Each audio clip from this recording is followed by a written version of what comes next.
prva pravljica prihaja iz 1001 noči in se dogaja v daljni Savdski Arabiji. Tam je živel en odličnik, ki je imel krasno ženo.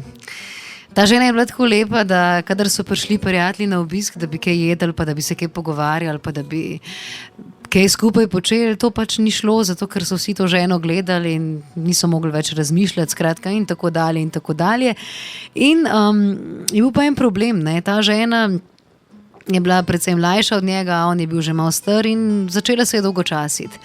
In tam je zadnje mesece samo hirala, nič več ni jedla, skoraj nič več se ni nasmehnila, skoraj da ni več šla ven na sprehod in mož je ugotovil, da mora nekaj narediti, ne.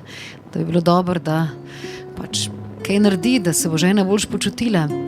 Pa je razmišljal, pa je pomislil, ja no, ženska je, ženske imajo rade, če jim kaj kupaš, pa je šel na bazar, pa je gledal na levo, desno, pozval tam obleke, zlato, nakit, ampak karkoli je že videl, vse to je že ona imela, ne? On je to ne že 100-krat kupil in ni vedel, kaj ne še da, ne? Dokler ne pride do konca tistega bazarja in tam zagleda enega tazga velikanskega sužnja.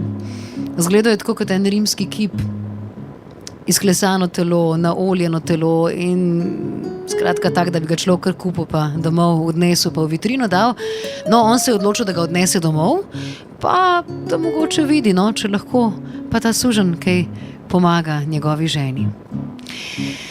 Ga je torej pripeljal domov, par tednov preizkušal, če je dobre kvalitete, ne, če je zaupanja vreden in tako dalje, na kar je to ugotovil, da to je temu tako, pa se je odločil, da mu zaupa eno nalogo.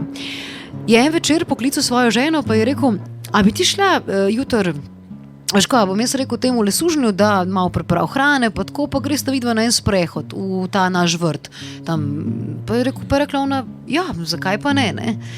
Ta suženj je pa vse to slišal tam za vrati, je stal in se je odločil, da bo on to že pripravil prejšnji večer, ne, pripravil eno košaro, ne, v katero je dal pijačo, hrano, sladice, sadje in je vse to odnesel v ta vrt. In potem je to tako strateško namestil za prvo drevo, pa tam mene 4 drevesa naprej drugo stvar, pa spet pol naprej na koncu sladice, skratka vse je prištimu in potem je bilo naslednje jutro, ko ga je poklical k sebi tale gospodar in mu je rekel, veš kaj, sem se jaz odločil, da ti zaupam eno nalogo, boš ti usedlal konja in odpeljal mojo ženo malo na sprehod, da se malo razvedri. In res, ne, je usedlal tisto kobilo belo, pa sta tam jahala proti tistemu vrtu in ko sta prijahala in razjahala tega konja in stopila v ta vrt, gledala tisto lepo cvetečo travo pa drevesa, kar naenkrat zakraka. Kra. Pa reče mladenič, ja pa kaj je? Pa ti skraša enkrat, naredi kra, pa on, aha, okej, promaš. Pa ga gleda gospodarica, a ti razumeš ptičji jezik, ali kako? Reče on, ja, valjda. In kaj pa rekel ta ptič? Ja, nič, rekel je, da je tamle za tistim drevesom ena košara, ki je polna najbolj izbrane hrane in da pejva tja in si postreziva. In res, sta šla do tistega prvega drevesa, tam je bila tista košara, polna je bila hrane in sta se ta dva usedla in jedla, dokler nista več mogla, pa sta šla naprej. Pa sta malo hodila, pa spet tam ptički so peli, pa črički so čričkali in kar naenkrat spet zakraka. Kra! Pa kaj je spet, ne, reče mladenič, oziroma suženj, no. Tja nič, ne, promaš, mu reče pol. Pa reče, ja kaj pa zdaj spet pravi, gospodarica? Ja, prav, da je tam za unim drugim drevesom še malo naprej voda, odišavljena z mošusom, pa vrč fino staranega vina in da lahko greva tja in si postreževa in pijeva, ne. Dobro, in sta šla In res pridete tja do tistega drevesa in tam je bilo vse tako, kot je bilo rečeno. Tam je bilo vino, tista voda, sta se usedla in združeno jedla in pila, dokler nista po grlu zmogla spraviti več niti ene kapljice vina ali pa drobtince česarkoli podobnega hrani. Pa sta rekla, da bosta šla še malo naprej, ne? Da se gresta še malo sprehoditi, da se malo zrelaksirata, ne, preden gresta nazaj in ne, na drugi strani vrta spet zakraka. Dobro, prav imaš, reče mladenič. Ja, kaj pa je zdaj spet? Reče gospodarica, že malo pita, tist vin je kar hitro stopal v glavo, ni bila vajena. Pa reče, ja, tamle, za tistim drevesom, malo naprej, je pa ena košara, v kateri je ful sladic, pa ful svežega sadja, tako da pač če lahko še to pojeva. Ja, zakaj pa ne, je rekla gospodarica in sta šla do tistega drevesa, si tam postregla in na koncu sta bila pa že res toliko polna, da to ni več nikamor šlo in sta ene pol ure sam ležala, ne. Na kar sta rekla, no, zdaj pa res počas greva. In se odpravita, sta hodila že proti vratom, odločena, da res gresta, ko kar naenkrat spet naredi kra.